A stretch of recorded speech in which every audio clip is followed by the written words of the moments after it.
Okay, so when you hear the name Napoleon Bonaparte, what comes to mind, right? You probably picture cannons, huge armies, that famous two-cornered hat. But what if I told you his greatest, most lasting victory wasn't won on some muddy battlefield? What if it was hammered out in a series of meetings? It's a legacy of law, not war, and believe me, it's a story that absolutely changed the world. And get this, Napoleon himself thought so too. He was totally convinced that this civil code, the one that would eventually bear his name, would outlive all the glory from his famous battles. And you know what? He was absolutely right. So, what was this code, and why on earth was it such a massive deal? To really get the genius of the Napoleonic Code, we first have to understand the problem it was created to solve. And honestly, the legal system in France before the Revolution, it was an absolute nightmare. And we're not just talking about a minor headache here.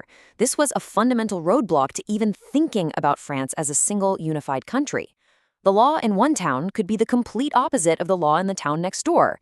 It was slow, it was confusing, and justice pretty much depended on your zip code and your social status. I mean, just look at this number. It really puts the scale of the problem into perspective. This wasn't just a few different legal systems. We're talking over 400 separate codes of law, all mashed together from centuries of tradition and local rules. It was, to put it mildly, total chaos. So where did all this mess come from? Well, it had really deep roots. In the simplest terms, the north of France basically ran on unwritten traditional Germanic law. Meanwhile, the south was all about written Roman law. And then, layered on top of all that, you had laws from the king and rules from the church, all overlapping and constantly contradicting each other. It wasn't a system, it was a maze. So then comes the French Revolution, right? It just blows up the old system, with everyone demanding liberty, equality, and fraternity. But to make those big ideas stick, you need a solid legal foundation. And after a decade of chaos and a few failed attempts, one guy finally had the power and the sheer force of will to make it happen: Napoleon Bonaparte. And Napoleon, he did not waste any time.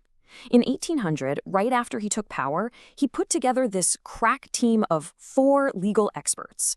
Their mission was huge: take centuries of Roman law, royal rules, and revolutionary ideals and boil it all down into one clear, logical code for every single person in France.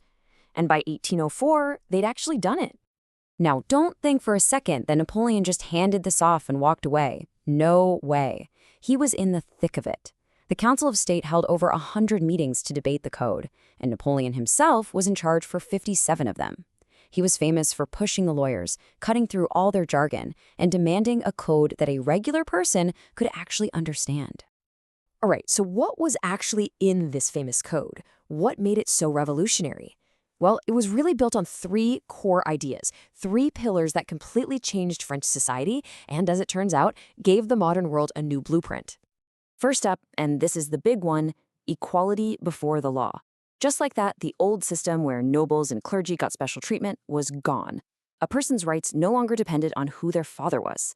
For the first time, the law was the same for everybody. Well, for every man, at least. We'll get to that. But still, this was a mind-blowing concept back then. Pillar number 2, it created a secular state. The code basically stripped the church of its control over people's everyday lives. Marriage, that was now a civil contract, not a religious ceremony. Births, deaths, divorces, all of it was now handled by the government, not the local priest. This was a huge power shift and a critical step toward a modern society. And the third pillar? Well, this one was all about private property. It made property rights sacred and untouchable. This was so important because it legally protected everyone who had acquired land that was taken from the church and the nobles during the Revolution. It gave that rising middle class the economic security they craved and really laid the groundwork for modern capitalism. Okay, but here's where things get complicated. The code was not perfect, not by a long shot. While it was a huge leap forward in so many ways, it was also a product of its time. And in one major area, it was actually a pretty big step backward.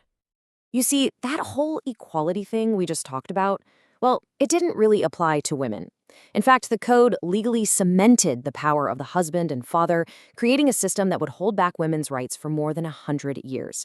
It was a massive contradiction right at the heart of the whole project. And when you look at the details, the inequality is just, wow. It's stark.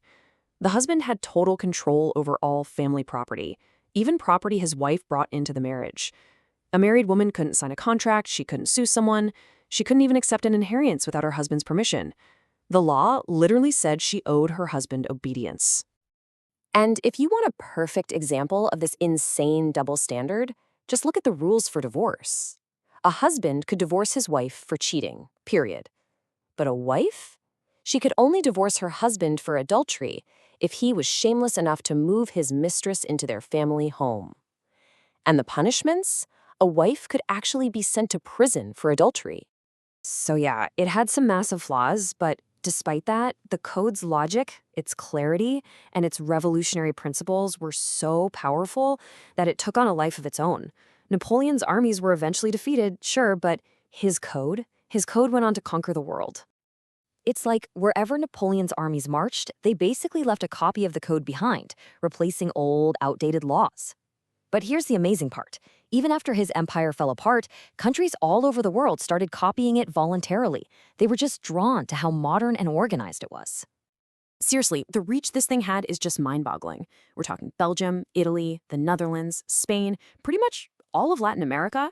It even shaped the law in places you wouldn't expect, like Louisiana in the US, Quebec in Canada, and even the Ottoman Empire. Think about that. This one book basically created an entire family of law. Today, it's the foundation of what's called the civil law system, which is one of the two major legal systems in the world, right alongside the common law system you see in places like the US and the UK. This is what Napoleon really built, not just an empire of land, but an empire of ideas. Which brings us back to the big question, right? The Napoleonic Code was, without a doubt, a monumental achievement. It brought order out of chaos and spread these incredible ideas about equality and secularism around the globe. But at the same time, it locked in the power of men over women and was used to run an authoritarian state. It's a powerful reminder that even our most logical systems are always shaped by the values and the biases of the people who create them. It's a complex legacy, part liberation, part control, and you can still see its fingerprints all over our world today.